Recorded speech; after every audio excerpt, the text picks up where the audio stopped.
কোনো উচ্ছেদ করা যাবে না। তাহলে পুনর্বাসন ছাড়া এই উচ্ছেদ কোনোভাবেই বৈধ হতে পারে না।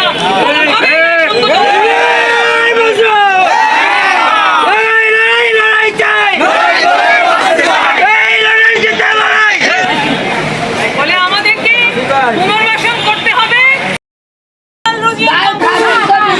এবং রাস্তা যেভাবে গেছে সামনে থেকে সেভাবে যেতে পারে শেষ পর্যন্ত।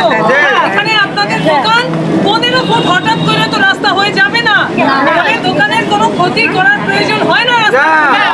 তাহলে কারা কি উদ্দেশ্যে এখানে রাস্তা বড় করার নামে হঠাৎ করে মাঝখান থেকে 15 ফুট বানায়া এই দোকান উচ্ছেদের চেষ্টা করতেছে, এটা আপনারা বলছেন, আমরা শুনছি।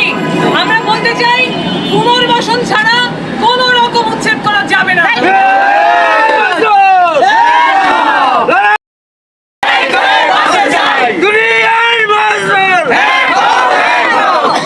আজকে প্রশাসকের বাসায় যাবে, প্রশাসক কি তাদেরকে ভাত খাওয়াবেন? তিনি কালকে 2000 মানুষকে পান্তা কোরাল খাওয়াবেন। তিনি কি এই মানুষের 1 মাসের দায়িত্ব নেবেন? 1 মাসের বাজেট দিবেন? এই সিটি কর্পোরেশনে 160 জন শ্রমিককে ছাঁটাই করা হয়েছে, একটা পয়সা দিছে তাদেরকে? তাহলে এই প্রশাসক, এই একজন আমলা, তিনি দায়িত্বে বসেছেন কিন্তু তিনি জনগণের কোনো কথা শুনতে চান না। তিনি যেখানেই তার নিজস্ব কোনো স্বার্থ থাকে, প্রতিষ্ঠানের স্বার্থের কথা বলে তিনি সেখানে জনগণের উপর বুলডোজার পাঠিয়ে দিতেও দ্বিধা করেন না। আমরা বলতে চাই যে আজকে এই মানুষরা কোনো বেআইনি দাবি করে নাই।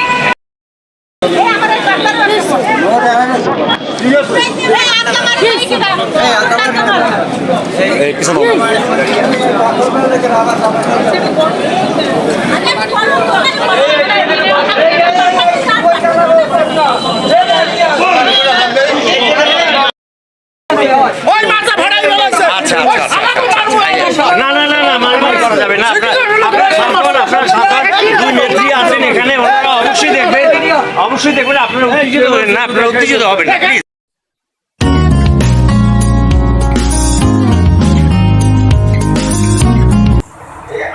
দাবি যাতে আমাদের বাস্তবায়ন হয়, এটা আপনারা লেখনীয় কারণে জানি আমরা যাতে এটা বাস্তবায়ন করতে পারছি।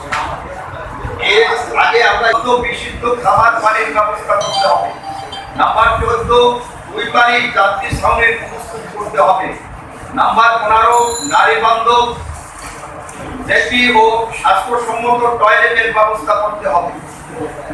নাম্বার 16, সকাল 7টা থেকে রাত 12টা পর্যন্ত 5 মিনিট পর পর ট্রলার ছাড়ার ব্যবস্থা করতে হবে। নাম্বার 17, নির্ধারিত ভাড়ার থেকে অতিরিক্ত ভাড়া আদায় করলে আইনি ব্যবস্থা নিতে হবে। নাম্বার 18, যাত্রীদের সাথে কেউ দুর্ব্যবহার করলে কঠোর ব্যবস্থা নেওয়ার নির্দেশনা দিতে হবে।